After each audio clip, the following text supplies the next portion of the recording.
Hey everyone, it's Amy, and I'm going to be doing my TTC video today. Sorry it's been so long since I've updated. I've been really busy working with school. I work at a year-round school, and this summertime we have a lot more students in our class because they combine them, because some students don't come back for the summer, they wait till the fall.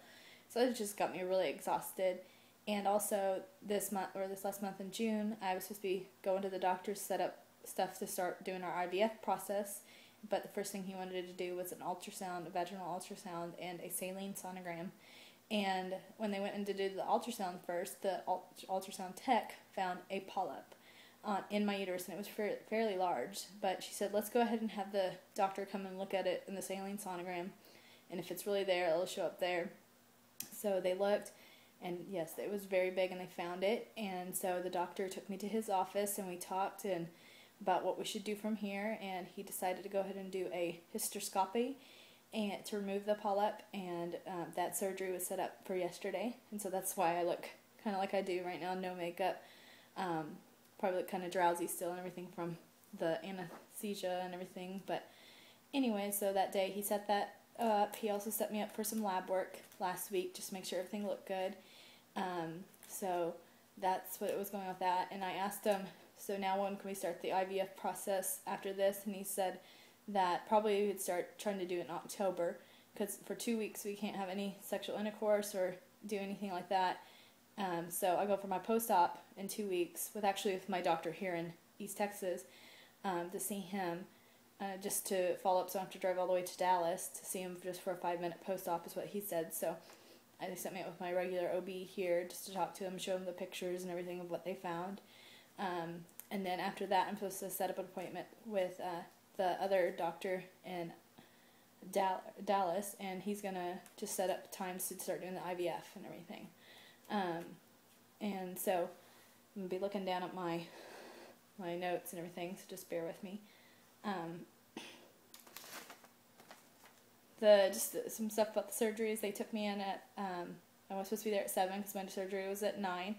So they took me in, and they went ahead and did get me all hooked up with the IV and had me get comfortable in the bed with the gown on and everything.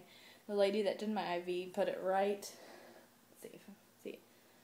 Put it right. I'm going to have to move the camera. You can't really see it. But it's bruised pretty bad, so it's kind of weird they put it in my arm and not in my hand. But anyway, so she did that, and then we sat there for a little while. My husband and my mom were there and just sitting with us until they wheeled me off to surgery. And then when they wheeled me off, I went to another table, and before that on the way they gave me some kind of sedative to kind of make me relax, and I did feel like I was relaxing. And then they put the mask on me, and that's the last thing I remember. And I was waking up in the recovery room, and I was actually ready to go right after they woke me up. I needed to go pee, and I was like, let's go so I can go home and relax and sleep. And that's basically all I did yesterday, was sleep the whole day.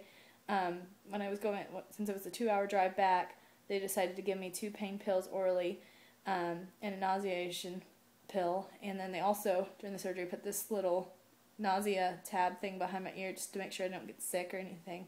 So, but I never had any nausea. I definitely was tired. I was a little crampy when I first woke up from the surgery, but like I said, that's why they gave me 2 pain pills. But today I'm doing okay. I haven't taken a pain pill yet. I might take one later on if I start feeling like it's cramping, but right now I'm feeling fine. So that's great. And the doctor actually called me today to see how I was doing and everything, and went and had told me for sure to sign me up for the post-op here in East Texas, so I don't have to drive 2 hours to go see this other doctor, the fertility doctor. But he did say go ahead and call him in September to start doing the IVF thing again, and we should be able to get in there and do everything we need to do. So let me see. I think that's about it. But it was kind of discouraging this last month to knowing that we couldn't get pregnant this month or next month, and probably not the next month, unless we can get lucky and try by ourselves in the month of September and get pregnant. That would be amazing, since they did remove this polyp. That could have been something that was causing us not to get pregnant, along with my husband's very low sperm count. It's probably just odds way against us. But if we don't get pregnant naturally this next month, then we will go ahead and do this IVF process that we need to do. And we're really lucky right now. We've met my deductible, my insurance, and they cover 80/20, the insurance does, so on everything. there is a $15,000 cap, so we probably only be able to do IVF once, maybe. We'll just have to see how all that goes. But I'm just trying to stay encouraged and happy and not try to get down so much, because this last month was very hard, and surgery and being put under gets me very nervous and anxious. So I was very nervous and anxious, and working with the new batch of kids at my school it's just crazy. I work with 18-month to 3-year-olds, and it's just, they keep you going and going. So I did take off yesterday and took off today. I think I'll be able to go back to work tomorrow. They said actually you probably go back to work the next day, but I just wanted to stay home, kind of let everything wear off. If you could see my pupils right now, they're still kind of big because I think I still have some of the drugs in my system. But anyways, I'll show you guys a picture of some of the things that they did. Let's see. Maybe I'll try to insert one in there too. Let me see. All right. That's reflecting.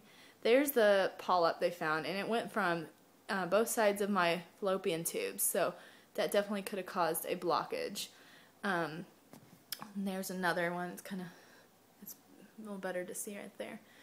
And then I think that's just things on the inside. But sorry, everything's backwards. But you can see the 2 holes in this one where my fallopian tubes are, so that's pretty cool. And so let me show you some others. This is them. If you're squeamish, you probably shouldn't be watching this right now. I'm sorry. Should have said that before. But they're getting that polyp out. There's more of it. And then that's what it down here looked like after the surgery. And let's see. There's another one. And this is after everything's gone.